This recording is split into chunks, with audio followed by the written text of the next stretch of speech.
जी।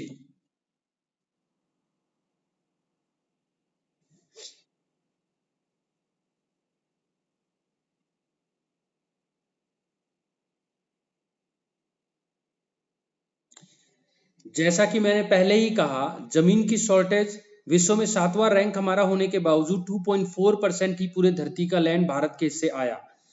और जमीन की झगड़े हमेशा रहेंगे, जर जरूर जमीन से ही सारे लड़ाइयां शुरू होती।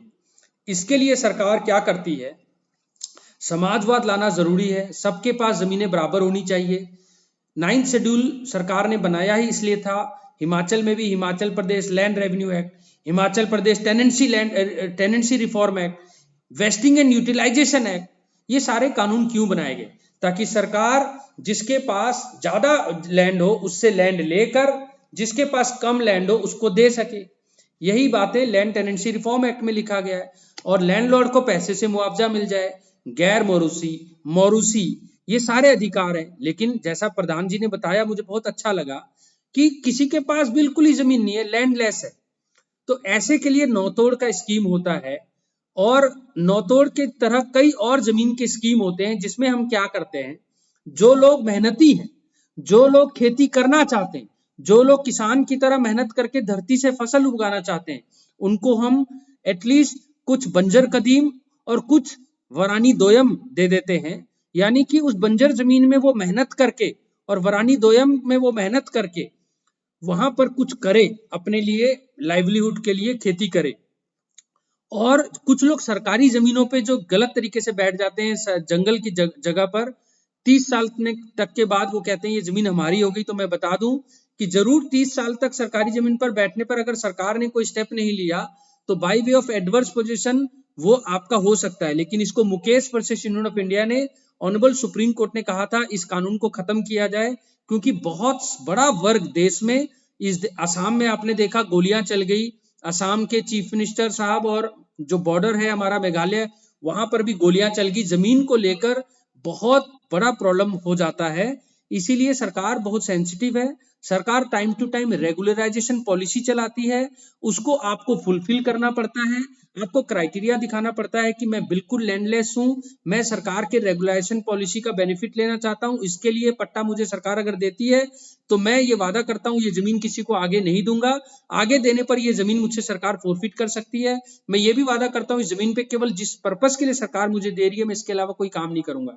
होता क्या है प्रधान जी, मैंने नाहन में भी देखा, मैं रोड क्रॉस कर रहा था, म्यूनिसिपैलिटी ने छोटा सा जमीन दिया कि वहां काम करें, आप अपना कोई होटल चलाएं, खाना पीना।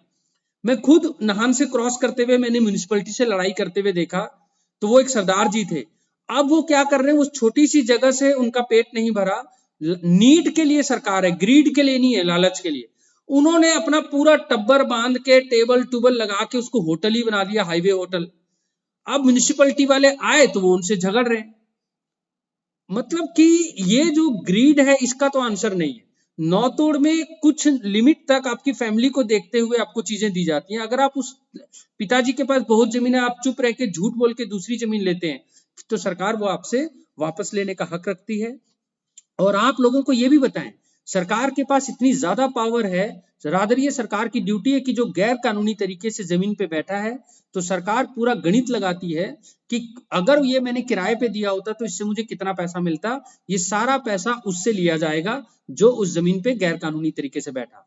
इसीलिए अगर आपके पास ऐसी कोई भी प्रॉब्लम है तो डीसी ऑफिस में आकर राइट टू इंफॉर्मेशन के अंदर आप राइट टू इंफॉर्मेशन में डीसी साहब, बीडीओ साहब से ये मांगे कि हमारे, आप कौन से ब्लॉक से हैं, राजगढ़, तो आप ये लिखें कि राजगढ़ में नौतोड़ स्कीम के लिए क्या कोई जमीन अवेलेबल है, नौतोड़ स्कीम या लैंडलेस के लिए क्या कोई स्कीम हिमाचल सरकार की या भारत के सरकार की इस समय प्रिवेल कर रही है। अगर वो प्रिवेल कर रही है तो उसका एलिजिबिलिटी क्राइटेरिया क्या है, अगर एलिजिबिलिटी क्राइटेरिया है तो आज तक कितनों को मिला है, अगर बीपीएल कोई है या हैंडीकैप है, कोई मेंटली डिसेबल है, तो उसके लिए डिसेबिलिटी एक्ट में मेंटल हेल्थ केयर एक्ट 2017 में सरकार के ऊपर दायित्व तो बनता है उनको नौकरी देने का, उनको प्रिविलेज देने का, उनको जमीन देने का। तो क्या है, तो फिर सरकार जब इस तरह के आरटीआई लेती है तो सरकार कहती है हाँ ये तो ठीक हुआ आपने याद दिलाया, क्या पता राजगढ़ के प्रधान जी के थ्रू ही सरकार इस पे मजबूर हो कि हाँ क्योंकि नक्सलाइट्स तभी पैदा होते हैं जब हम किसी समाजवाद की प्रिंसिपल्स को कागजों तक ही सीमित रहने देते हैं। मुझे बहुत अच्छा लगा, आप गरीबों का पेन ले रहे हैं और सरकार आरटीआई में आपको A to Z इंफॉर्मेशन मिल जाएगा और उसके बाद आप अप्लाई करें। फिर भी आपको कोई अगर कष्ट होता है, बतौर सेक्रेटरी डीएलएस से आप हमारे पास आए, कानूनी जो भी सहायता होगी हम आपकी करें। Thank you. किसी और का कोई सवाल हो? बाकरस से जुड़े अभी तक हमारे पास? दहान से, दिब्बर से, छमेजी से, बनोना, बेला, काथड़, काटली, मतलब है? हाँ, है। Very good. देखो 10 ग्राम पंचायत को अगर हम जोड़ रहे हैं तो आप सोच लें कि हम आपसे ये प्रॉमिस तो ले सकते हैं कि अगर हम इतनी मेहनत कर रहे हैं तो आप अपने हिस्से की ईमानदारी करें, मुझसे वादा करें। ये जो मैंने आपसे बात की है 10-10 मिनट का कैप्सूल बना के मैंने इसका वीडियो साथ में बना लिया है, ताकि मेरी कई बातें, चाहे वो प्रॉपर्टी राइट को लेकर हो, चाहे वो विलेज पंचायती राज को लेकर हो, चाहे लीगल एड को लेकर हो, चाहे कोई भी राइट हो, आप उसको 3 बार सुन सकें।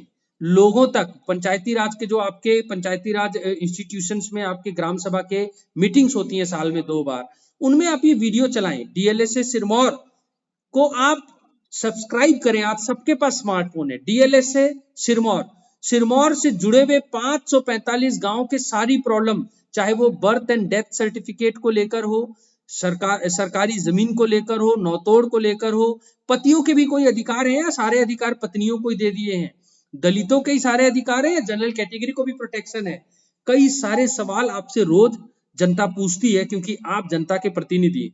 कानून की जानकारी ना होने के कारण 80% लोगों को की बेनिफिट नहीं पहुंच पा रहा।